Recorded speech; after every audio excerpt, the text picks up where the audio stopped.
Josh here with some sad news. My most recent deck, Shocking Moves, which I did say was very experimental, has failed. And basically I have had to perform a complete rework of the deck, change the way it functions. And because of that, rather than simply updating the primer, as I did with Snagged, where I would kind of update which cards were removed and why, this revamp is so significant, I felt that it warranted an actual follow-up video to kind of explain my thinking and go through the changes that were made. And those changes will now be visible on the deck, Shocking Moves, on Curiosa.io. And obviously they will be linked in the description of this video so you can go see the deck.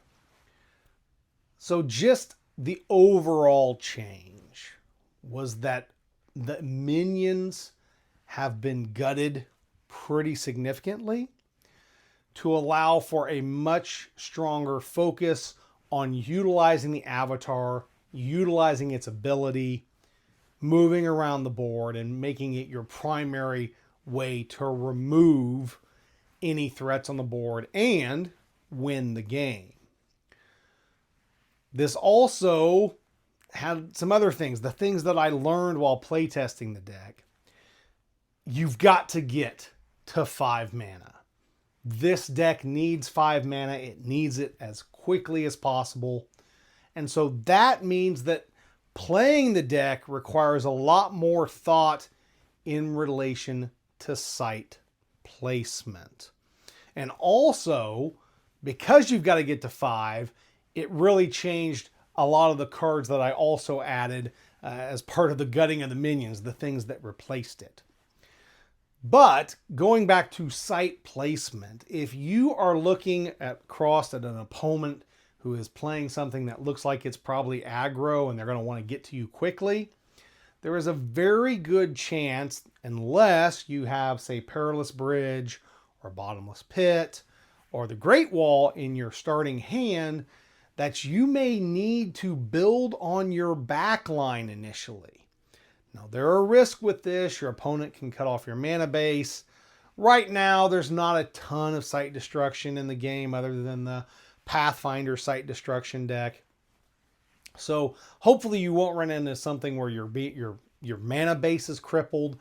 But initially, especially against an aggro deck, building on the back line, unless you have those key sites, really may be the strategy so that you can buy yourself an extra turn before you have to deal with your opponent, so that you can try to get closer to that amount of mana, 5 mana, that you really need to make the deck function.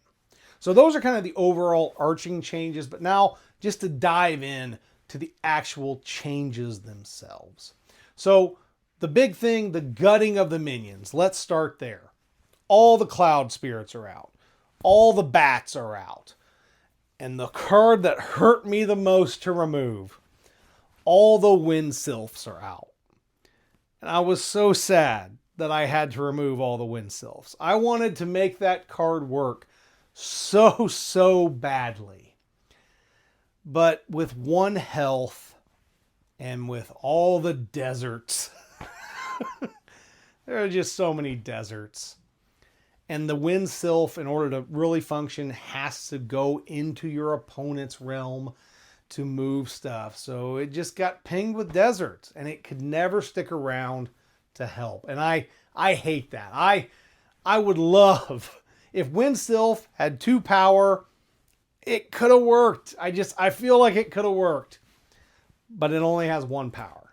And so the Wind Sylphs also had to come out. So those were the big cuts from the minions, basically cutting a lot of the low end minions and using all of that space to then enhance the amount of magic in the deck. Now, before I do that though, we cut all those minions. So I looked at all that and I'm like, okay, there's 15 minions left in the deck. Do I need to keep trinkets? This tough was really tough. I thought about it a lot. I am trying right now to play without trinkets and rely on the avatar. So that's 3 more cards that I was able to cut to let me make fundamental changes to the deck. Now, oddly enough, the trinkets ended up being replaced by things that, again, I'm trying to make this deck at least semi-competitive.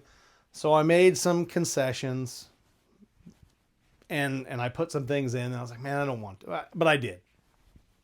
So the trinkets were cut. I added a ring, and then I added a stone, and I added an amethyst core. The latter 2 were added because, again, we need to get to 5 mana as quickly as possible. So the stone's reduction that it would provide effectively means that you will essentially have the 5 mana that you need. I also feel like because we always have the ability to dump 3 mana into, I don't know, to me that makes the stone feel better. And I don't know why that is, but knowing that I always have something to dump the three of my mana into, it makes the stone feel more worthwhile because I don't know. The thing I've always encountered with the stone is you don't have enough cards, right? So you're not, unless you're playing sorcerer. So it's tough to, I don't know, to make it feel like the stone is worth it. But I think because of the more, we need to get to 5 mana, so we're going to kind of have to delay the early game. I feel like you can get, and with the ability to dump 3 mana every turn into the ability of the avatar, I feel like you can get some real value out of the stone. So I put a stone in. Amethyst core obviously gets us to 5 quicker. And then the ring, because it's the ring. I put it in. I didn't want to, but I did. Because I may be playing this deck, at some competitive type of, semi-competitive events when I occasionally do play. So, I put the ring in, and so that was what happened with the trinkets. Now, all of those minions, what did they go into? The thing that I was running into, again, problems early game. I needed to be able to deal with early threats. There was not nearly enough removal in the deck to do that. So a lot of those minions were replaced with removal. I also tweaked some of the movement spells. So in addition to those minions that were gutted, I also swapped out the 3 teleports. I felt like the teleports, there were some other cards that might be a little bit more versatile. So the teleports themselves were replaced with 2 tactical moves. I know that sounds odd because, now we're focusing on the avatar. So wouldn't the teleport be better? 2 steps with this particular avatar that, if you paid the 3 and it has airborne, 2 steps is a pretty big deal. So, the trade-off there is basically the same. So having the tactical move, if you actually also have a minion out, you get to move your avatar and that. So that to me seemed like a better deal than actually keeping the teleports. And then I upped the Wind Blast to 3 because 1, you can dump stuff into Bottomless Pit, like your opponent's minions.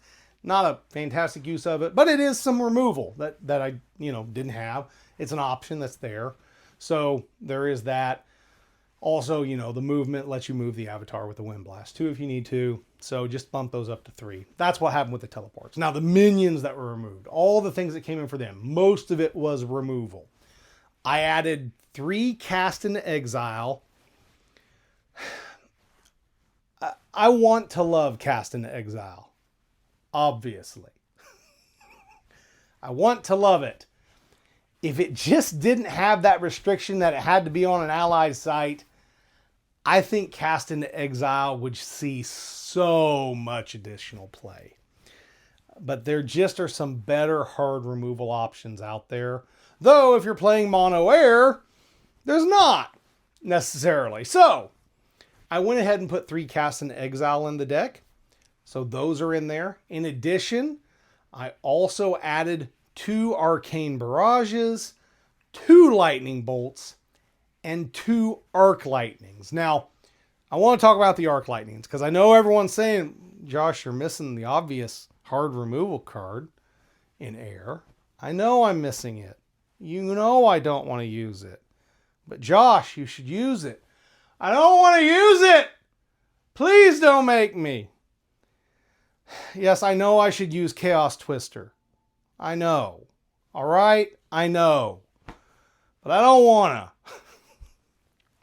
I know that the Chaos Twister should probably replace these Arc Lightnings. But right now I'm using Arc Lightnings, and they may end up as Chaos Twisters. Oh, the shame. Chaos Twister. Maybe. But Arc Lightning. So the Arc Lightning, I know you're going to say, well, that's nearby. It seems kind of limited. Yeah, but the Avatar is going to be moving around a lot. So you're going to be nearby a lot of stuff. And Arc Lightning hits for 4. That gets rid of vampires. That gets rid of bog cats. That gets rid of autumn unicorns. So hitting for 4. Just use the Chaos Twister. Shush! Don't want to use the Chaos Twister. But that's what it is. So I added a ton of removal to help with that early game so that, you know, you have some threat removal in addition to building on the back line, utilizing the Perilous Bridge, the Great Wall, Bottomless Pits. You know, all those things combined can hopefully keep that early game in control so that you can then, once you hit your 5 mana, go hog wild, use that movement ability. Just use it. Boom, boom, boom. Go out there and use it. And again, one of the other most important things I learned about this deck, and I should have put this at the beginning, mulligan for Poison Dagger. Mulligan for it. Poison Dagger, just like Kevmo's, I think, was it Kevmo? I think it was Kevmo's Spark Mage deck. He loved it. And he always wanted that Poison Dagger. I'm pretty sure he mulliganed for it too. Same principle here. Assuming that principle is what it was actually there. You need to get the Poison Dagger. So mulligan for the Poison Dagger. And then utilize the sites, right? Try to build back. Then go forth once you have your 5 mana and your Poison Dagger. And you can remove threats very quickly. And hopefully start hitting that Avatar over and over with the 3 damage from the Avatar. And that's how you win. So those are the huge changes to the deck. And it is a fundamentally different deck. Yes, the premise of using the ad tonitum movement ability from the Avatar and dealing the damage and using the Poison Daggers, that's basically the same thing. But I have so fundamentally removed so many minions, it just felt like a very different deck. And there's a possibility I may cut even a few more minions and bring the count down even lower to add more threat removal, like maybe adding those Chaos Twisters, cutting a couple of more minions. You know, I don't know. Different options there. So those are the big changes. There were a few tweaks made to the Atlas, not very many. Removed the 2 beacons, dropped 2 of the treetop hideouts, and instead I dropped in an extra Dark Tower, which not great, but 30 cards, you're probably not going to hit all the towers. So a little better chance to hit a tower. And then I added 3 Pebbled Paths. This is mono air. And most of the cards are 2 air threshold. So there's browse, but other than that, it's pretty much 2 air threshold or less. So adding Pebbled Paths simply for the ability feels okay. I've never, in the testing that I've done with this new version, I've not had a problem where I've got like, oh man, I haven't been able to get, my air threshold because of 3 little Pebbled Paths. And the Pebbled Paths have proved invaluable again to slow down those heavy aggro decks with a lot of charge. Felt right, feels right. I think that's going to do. So minor tweaks to the Atlas. But that's it. That is the new Shocking Moves deck, the new way that I'm trying to run it. And we'll see how well it does. And hopefully this can become a real thing and it'll, you know, do at least as well as snagged. That's what I would like. So, yeah. I don't want to use Chaos Twister. Don't make me. Please. Keep on contesting the realm!